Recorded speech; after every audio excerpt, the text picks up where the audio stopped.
Hi, everybody. It's great that there's so many people that stayed for the second day of the conference as a wind-up, so that's really nice. And this is going to be more of the same theme about auto classification, but since there are really two big camps about how you turn the mess we live into a more structured world, I'm focused on sort of pros and cons of machine learning approaches and rules-based approaches, and then how you combine them into a hybrid kind of situation. I am a long-standing nerd, and when I first got into this field, there were battles between people that had a Bayesian statistical approach to the world and people that had almost a Chomskyan linguistic approach. So there's like linguistics versus statistics, and today, every system that you can use uses both. So that's sort of the way that I see things going in this area.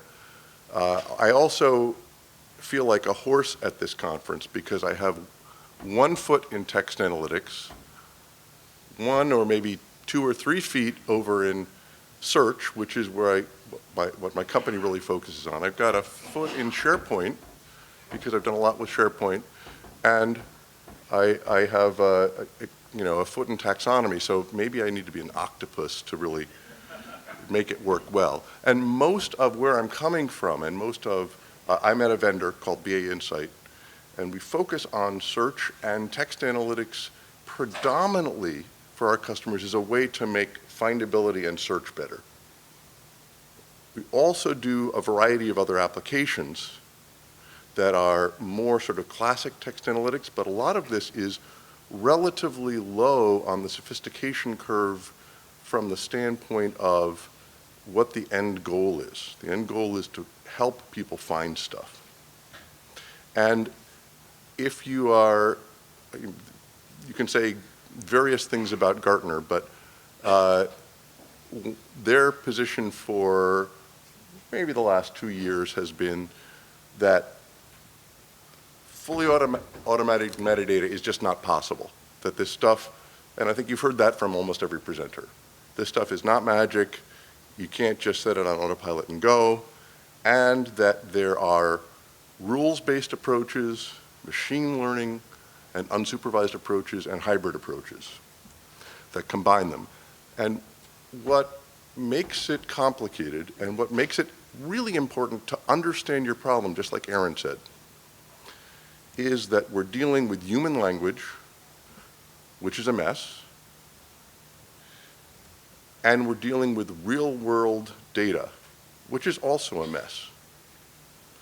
All data is dirty. A lot of my life is about connectors to various things that all have different kinds of content and trying to put it on an even footing. And there's a lot more. Remember I talked about linguistics and statistics. There's also a third leg of this that I call gymnastics, where gymnastics is the plumbing and the integration and the systems to apply the linguistics and statistics to whatever the problem is. And that's, frankly, the majority of the work in most of the projects that I work with. There's another Gartner slide that sort of gives you a sense of applications and the text preparation and data cleansing aspect of some of these projects, as well as the output. And if you look at a rules-based approach and a machine learning-based approach from a process standpoint, they're not that different.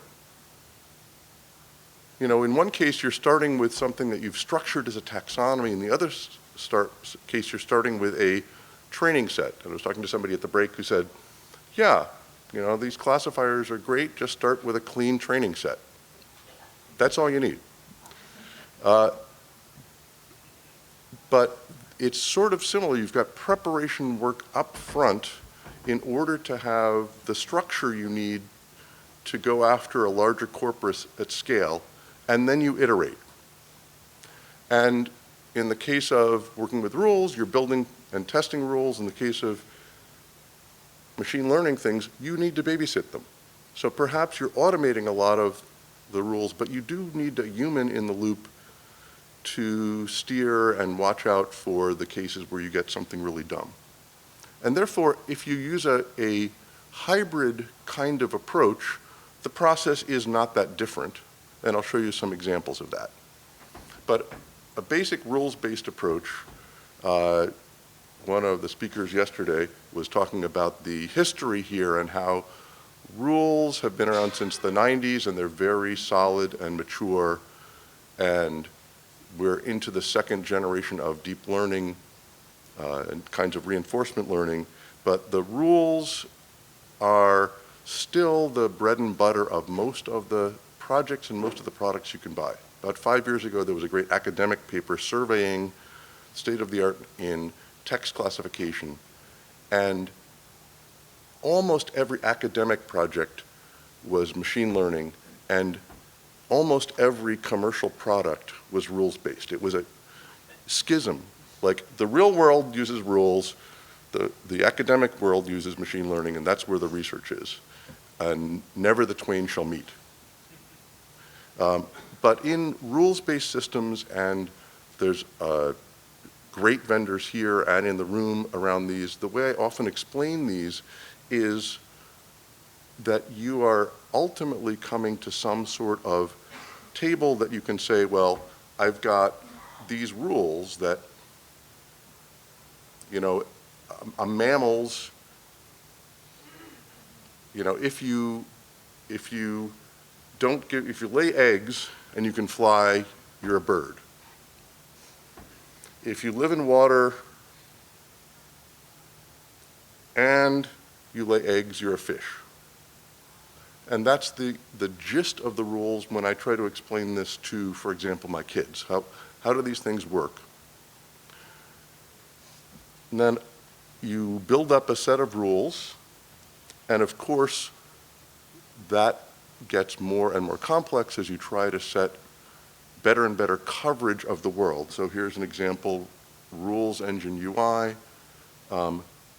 You have these, happens to be VA Insight's product, where we almost always lead with rules, and then you have an ability to test it on the fly on content that lives in various places, see if it's doing what you think it's doing, and then set it loose. And we've evolved to having, I'll say, simple mode, where all you're doing is all the rules are auto-generated based upon the labels. And that gets you something running without spending a lot of time on rules, but it's never what you actually want. And then you can go deeper on some rules, and you can go super deep on some rules and get into, you know, scoring and lots of synonyms and multilingual things and get more sophisticated. These rules are often Boolean. Who here has not worked with a system like this? Only a couple. Who here has worked with a rules-based classifier? All right, never mind. You guys all know how this works. I've been surprised at how often I see clever rules off of little simple things. Like, what's the file type? What if I look for things in a document that are really in the structure of the document, it's really easy to pull out, it's really easy to use them, and a lot of regular expression work, and then following thresholds for various things. So a rules-based project you've all done, and therefore I'll speed up. The machine learning elements of this are where currently, just overall in the IT industry, there's an amazing, we're at the peak of the hype cycle at every chart you can look at. There's hype around machine learning and AI to the point that you forget how much reality and how much cool stuff is really there. And it's hard to separate the hype from the reality. And hopefully I can help a little bit, but I get confused myself too on all of these. But when I go back to trying to explain how this works, because I think this part of what helps with hype is people having a sense that they understand how the machine works. And if you sort of go back to my background is computer science, I taught a machine learning class like in, God, 1997. And I sometimes fall prey to, oh, none of this has changed. Things have changed a lot. They've gotten a lot more transparent. They've gotten a lot easier to work with. But the basic families of algorithms have not changed. And there's 5 different kinds of things that are quite different in machine learning. Typically, in this arena, we're talking about clustering, AKA unsupervised categorization, where you're saying, just go figure out what's similar in this mess. And we're talking about classification, which is this A, B, is this, where is this in the Reuters category, et cetera. And the basic categories, I think, if none of these terms are familiar to you, then ask anybody else in the audience, because I see a lot of heads nodding. And understanding that this is not perfect as you're working with a business sponsor on a project, I find has gotten much easier.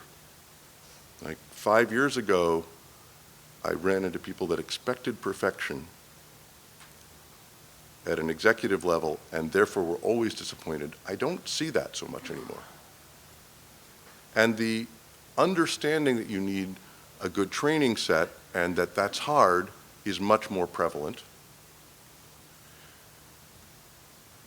Often the way I explain to people how these training sets are and what's tricky is, okay, how do you tell from this table, you've got training data about Batman and the Penguin, how do you tell is Batgirl good or bad? This is a very simple example, and with both clustering and most machine learning techniques for classification, picking the vectors, picking the features on which you're classifying is more than half the battle. So in this case, it's really, you know what the features are, it's really easy, but it's still a tricky thing. And the decision tree classifiers are the easiest things to understand. I can explain this to my kids, it's 20 questions.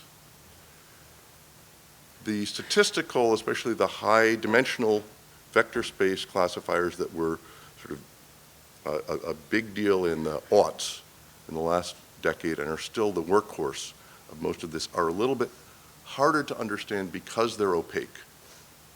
But you just think about trying to find something which is a good fit and understanding why it needs sufficient data that has got a low training error and is relatively simple. You can get through this with someone that isn't familiar with it pretty quickly. And I think the awareness of machine learning and AI has helped all of us in this. But as advice, I find actually explaining this to people that don't know anything about what this is useful, because then they feel like, oh yeah, that's why it's not going to be perfect. The training data is always the hard part, because I have very rarely seen something that can just take clustering and be good enough. Even with a clustering algorithm, starting with a seed to build up good quality clusters, especially if you want labels to those clusters that are intelligible at all, is key. And the biggest issue, at least in the projects I've been in, has been the bias of selection of training data, and you end up with something that's either over-biased or over-constrained. When you also do this, there's a bunch of algorithms to pick from. And actually, it's not that most people are going to be picking the algorithms, but you should know that these things behave differently. Different algorithms are good for different problems. And if you look, for example, at the Azure, Microsoft has an Azure Machine Learning Studio, and they advertise it as you just need to know your data. You don't need to know anything about the algorithms. But then you have a pick list of which algorithm do you want to use, and there's 12 of them, So you at least have to know, how to spell k-means. And what does k-means mean? Many of these go back theoretically 20 years with tricks. Reinforcement learning, my grad school office mate, Rob Shapiro, was the father of boosting, and I'm really old, so this theory has been around for a long time, but it hasn't been practical. We haven't had the computing power, we haven't had the awareness in the industry, so we're really at a tipping point. So just to get back to the pros and cons of rules-based or ML-based, you can read the improvement without manual training, right? The bane of the rules-based approach is that you're spending time continually improving rules, and it is dull work and error-prone. So the automation of that is really cool, especially if you're in a domain where you're going to get a bunch of new things that you can leverage quickly, or a new language, or things of that sort. But you do need a training set, and they've gotten much more transparent. I think the gentleman from Sandia was pointing this out yesterday in the Q&A, that these neural networks are no longer completely opaque. But it's still really hard to debug these things. So what we've ended up doing at my company, BA Insight, is essentially giving up and punting on the idea that we can give one solution for everything, and instead providing something where there's building blocks, you can plug them through the way you want, hopefully keeping it simple enough that people can get going quickly and then grow. And usually start with rules and add machine learning and use things that you think have been classified well from your rules as a training set and boost from there. So you all have access to the slides. I'll ask you as a Gedanken experiment to, given these problems, which would you pick? What approach would you pick for these problems? And it actually turns out there isn't one thing that works for all these problems. There's about 5 different approaches you would take, so you still need to know the problem. Did recently a project for Rolls-Royce, and they were selling a division, a jet engine division, to a competitor, so they wanted to have a relatively high accuracy classifier to say this needs to go with it because it's IP that belongs with it, and this stuff better not go with it because we don't want to give IP to our competitor. On, let's see, 49 terabytes of content in 13 different file systems that had largely no metadata and a mess in the course of a month. So what was tricky about this project was desire for high accuracy and lots of dirty data. And the approach was lots of rules and taking the outliers from the rules to humans that looked at them, and then taking the human judged outliers and the human rules created examples and putting them in a machine learning setup. So that's a hybrid approach. There's good benchmarks if you want to play with these algorithms. Many of these are relatively old. They're all designed by computer scientists with real world. They sort of have the same issues that vendors have showing beautiful data demos, where even if we want to be super honest, it's nice to have a beautiful demo, so you have beautiful data to have a beautiful demo. There are a number of large-scale examples where there have been comparative analyses of manual approach, rules-based classification, and accuracy, and I think there were 2 examples at this conference, too. So the multiple methods I usually come to when you have a complex problem. So the basic message is there's lots of ways of doing both rules-based and machine learning. I think that, like the search wars between statistical and linguistic approaches, we'll end up with a bag of tricks that we all use, because multiple methods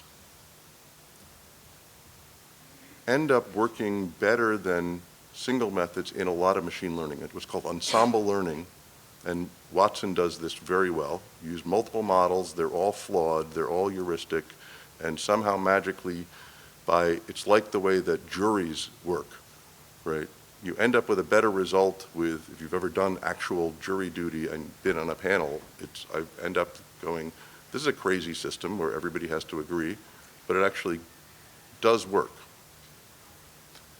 And there are a lot, in terms of tools and availability, the accessibility of both software packages, libraries, commercial API-based things is wonderful. So if you want to play with this, if you want to apply the technology, it's much easier than ever before.